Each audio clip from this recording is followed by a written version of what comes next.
This is the Luxe Hexpeak V4A. Now, pretty sure it's a trekking pole tent, but you need to raise up to 137 centimeters. So I'm going to try my best with this, see if that's enough. I went for the brown color, weighs in on my scales at 1.5 kilograms, which is fairly light tent. And as you'll see, it's quite big as well. So you get a lot of space in there. It can sleep 2 people, but for me it'll just be 1 and all my stuff. Comes wrapped in this nice Velcro. Here's the bag. Luxe. Not a huge amount of pegs in there. Seems to be a trend lately. Seem fairly good quality. Bit of paracord. Nice long aluminium stakes.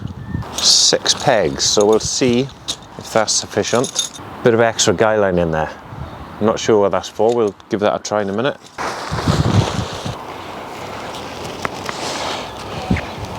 The cords for the pegs are absolutely huge.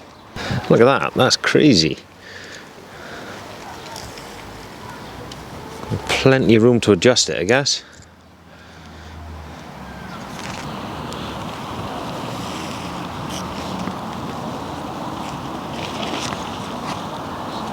Okay, so you will need a long trekking pole for this.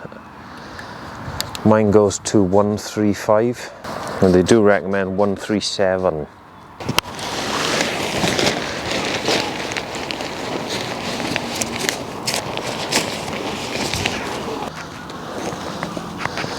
I'm not sure, I don't think this is going to be tall enough. Okay, so it's probably a little bit too low to the ground. The way I've got my trekking pole up is with a spike on the bottom. So if I had the cover, it would raise up a little bit, or I could put it on a rock or something. But it works like this. So without the inner tent in here, there's a huge amount of space. You could easily have 2 people sleeping in here. The inner tent goes towards the back now, so I'll set that up.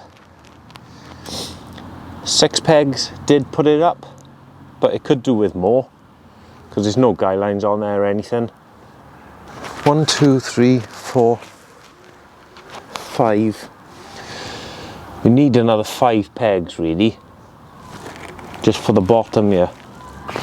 Don't really understand the thinking of such a massive adjustment on there. I'll probably be cutting these down once I work out if I need them or not. And there's nothing on this one.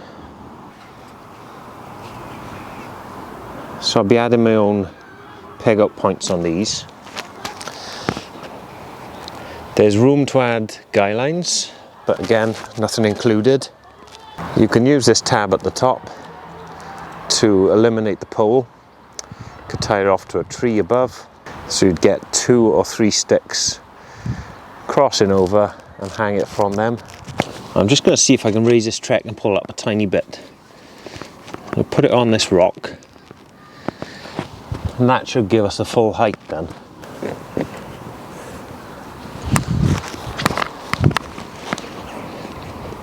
Okay, we're having a lot happier with that. So you've got a nice big ventilation all the way around the bottom now.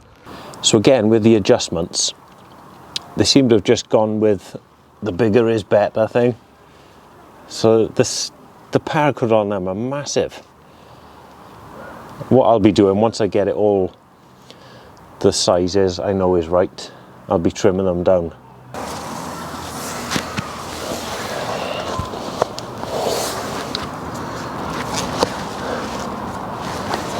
So that's the inner up. The inner feels spacious and roomy. I've got quite a lot of head height there. One thing's really annoying me about this tent, it feels a little bit unfinished. And what is with that? That's the adjustment for the ceiling. They all need to be cut. When you're buying a premium tent, you expect it to all be finished.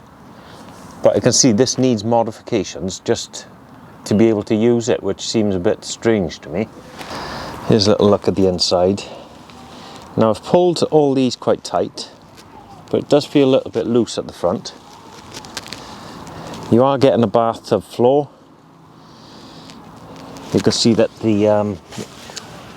these are held up in the corners there. They've got a little pole inside to keep it, in case you get a river through your tent, which we all know can happen and has happened to me. This is the bit that I feel like is a bit unfinished. So you've got clips here and nothing to hang them off from. So that's up to you to sort that out yourself. Same with the back. Got a clip there. There's a lot of room inside. Floor feels solid and waterproof. You've got a tiny little pocket there. This does need seam sealer along these seams, but as you can see, the waterproof material does look really waterproof apart from those seams. You've got a little hook there to ensure the door stays closed in bad weather. Velcros and the cover over the zip, and two-way zips, so you can vent it that way as well. And this ventilation opens and closes, but really you just want to keep that open. So we're now inside the tent because it's raining. You can see there's a huge porch. You could easily have 2 people. I think it does come with a 2-person inner if you prefer that. So you can swap that out. So it really is quite a stretch to get to that door. But look at the porch space you get in. It is crazy. So I like to put my shoes in the porch to give you an indication of the size, but you've got room for about 100 shoes in here, haven't you? Let's go for the length test. Feels plenty spacious. By the time you get an airbed underneath you, this might be on your head a little bit, but if I can get that clip sorted, it'll pull it away from your head a little bit. I think that'll be fine. I'm 6 foot tall. So you've actually got room in this inner for your rucksack, but you know, you could easily put it in the porch, or you could have your dog in here with you, or maybe a small child. It's not going to fit 2 adults, but like I said, it does come with that 2-person inner if you want to get that instead. Now for what's supposed to be a premium tent, I am impressed with it. I will be using this, but to have to modify it yourself before you can actually use it feels a bit weird.